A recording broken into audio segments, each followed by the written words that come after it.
Hey guys, it's Bria and I'm coming to you today with a video. I know I had this outfit on in my last video, but I wanted to come to you guys with two videos today because I've been wanting to make a video like this one.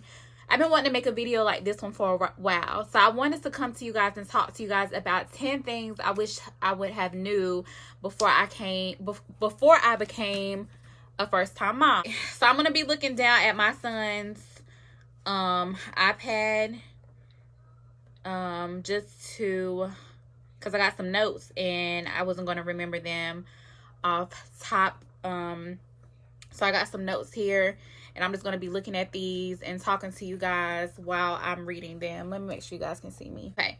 So the first thing is, I wish someone would have told me about colicky babies and gripe water. Now, I can't really explain to you guys what colic is because I am not like a medical doctor or anything like that. But basically, in my terms, colic is when a baby cries a whole lot. And I had no idea about that. And I remember one night, Sincere was just crying for hours and hours and hours. And my mom came in there, which she is just an angel from God. She came in there and she took him and she was like, just go get some rest. Sincere was a NICU baby and he was a premature baby. And I don't know if he was trying to get used to his element or whatnot, but when we first brought him home, he was a cry baby. Oh my goodness, it has changed so much now, but when we got him home, he was a cry baby. And which all babies cry, but he just cried for hours and hours. So my mom went to the store and she got some gripe water. Gripe water is for babies who have hiccups or are colicky or anything like that. I think you can purchase it from Walmart. So if you guys haven't heard about that, that's another thing I wish someone would have told me that has to do with being a first-time mom, is about gripe water. Helps with hiccups and helps with colicky babies. So the second thing that I wish someone had explained to me is being sleep deprived. If you guys do not know what sleep deprived is, it's just basically when you're not getting enough sleep and you become sleep deprived. And that can happen when you have a baby because you're not used to being woke up in the middle of the night of your sleep and waking up all times of the night. Sincere would wake up at 1, 2, 3, 4. I mean, I was literally being woke up every hour. So I was very sleep deprived, and I do not recommend this before I say this, but I would stay up all night because I knew I was already going to be woken up, and it just took a while for me to get into actually trying to get some sleep. So I really had a hard time and I really became sleep deprived. And guys, I would recommend really trying to get some sleep when the baby is sleeping. Now, I personally never did that. I still don't, and I don't have all the answers because I'm only 8 months into being a mom, but this is just from the experience that I've had so far. And I would recommend trying to get some sleep. I'm trying to make sure you guys can see me. I think you can. I would recommend getting some sleep when the baby's sleeping, but just because I just would do other things. I have a great support system, but I really don't sleep because I have other things that I need to do. The only time I sleep is when I sleep at night. So I totally wouldn't recommend that. Try to get a lot of sleep when the baby is sleeping. So the third thing that I wish someone would have told me is sleep schedules don't work for everybody. Let me say that sleep schedules didn't work for me. I would try to put Sincere down when he woke up from his morning nap, maybe at 10, and then would let him he would sleep 3 hours. I would let him, I tried to do a sleep schedule. I looked up sleep schedules on YouTube for him to start sleeping through the night and stuff like that, and it just never worked out for me. So if you are trying to put your baby on a sleep schedule and it is not working out for you, do not get discouraged. Do not lose faith, and you're basically going to be able to get sleep again. But if you have a baby like Sincere, who was very stubborn, you're basically going to want to allow them to get on their own sleep schedule. I mean, that's kind of just what I had to do. The fourth thing is, before you even have your baby, ladies, look up postpartum depression.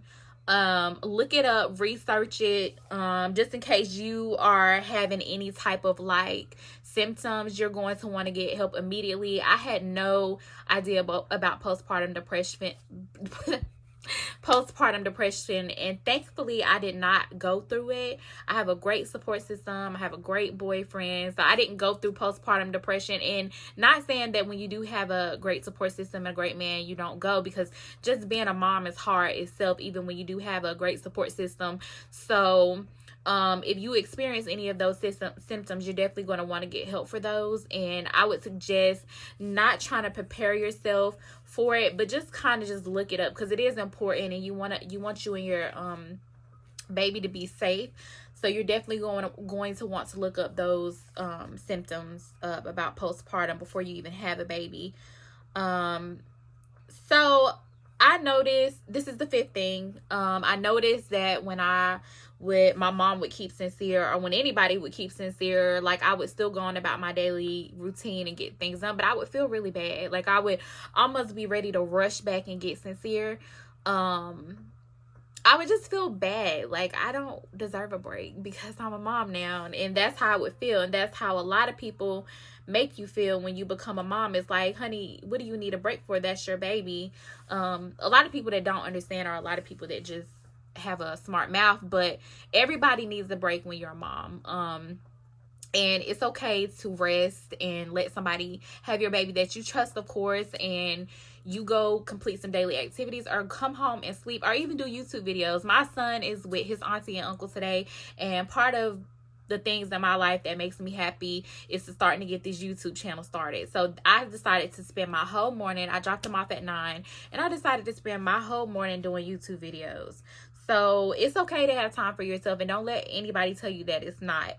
The sixth thing is be patient with the process. And what I mean by that is be patient with the process of the baby learning to sleep through the night, and just the baby finding its own personality and stuff like that, because Sincere barely cries now. I mean, unless he wants something, but before he would just cry all day. He would really just cry all day, and I was just like, oh my gosh, like I'm not gonna say I was stressed, because I wasn't stressed, but I was just like, I don't know what I felt like, honestly.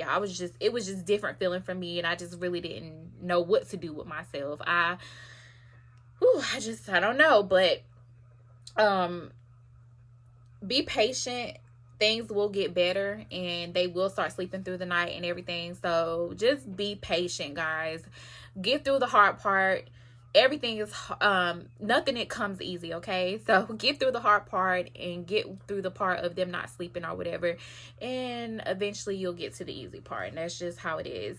And some people are lucky to have babies that sleep through the night. Some of us are not, like myself. I wasn't lucky, but we got through that part. So just be patient, guys. Be patient.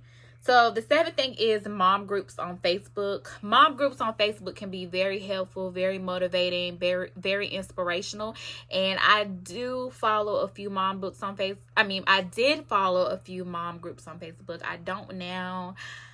I kind of just got tired of mom groups. Can be a little negative too, because if you do something and they don't agree with it, then it could be a whole bunch of negative things that are said to you or whatever. So I don't follow any mom groups anymore. But if you need any advice when you first start being a mom, those groups are actually helpful. But once you start getting the hang of things, you may get out of them, you may not. I personally didn't feel like I needed them anymore. Even though I have a good support system around me, I have a lot of great moms around me, sometimes you just want to just ask other people and see what other people say. Don't neglect yourself. I really had a hard problem with this, guys. I'm literally just starting to get back to myself when it comes to like makeup and hair and stuff like that, and trying to find time to do that. I don't have my nails done. I'm getting those done next week, but I just neglected myself as a whole. I just stopped doing my hair. I stopped doing my makeup. I just started looking like a tired mom, and that's how you'll be at first. You just won't want to do anything, especially when they're not sleeping, and that's fine. Get through that process, and still do stuff to make yourself feel good, whether it's cooking some dinner or watching YouTube when you put the baby down for the night. But definitely don't neglect yourself, because it can happen. It can happen.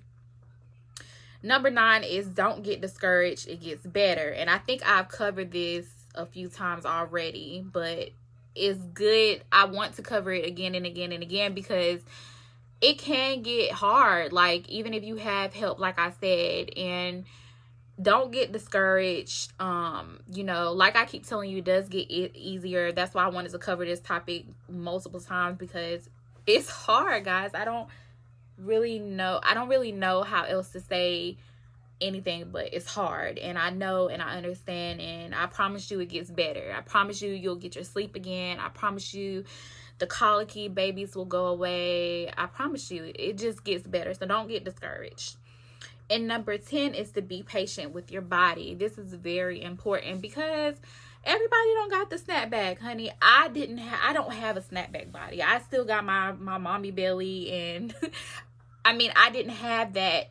I didn't have a snapback body. And you see these people on Instagram, and you see these other girls, and you just like, I mean, dang, like sometimes you may get a little discouraged about your own body, but everybody does not have that body. And honey, like, as long as your man love it, and as long as you are okay, and you had a healthy baby and you're healthy, like, just be happy. Just forget about that. Once you have time again, start going to the gym and, you know, working out and stuff like that. I was trying to work out at first when Sincere was sleeping through the day. Now he doesn't sleep at all through the day, so I can work out, but he gets a little irritated when I'm not paying attention to him. He gets really stingy when it comes to mommy, so I don't really get to work out anymore. So the workout place that I would like to go to has a daycare.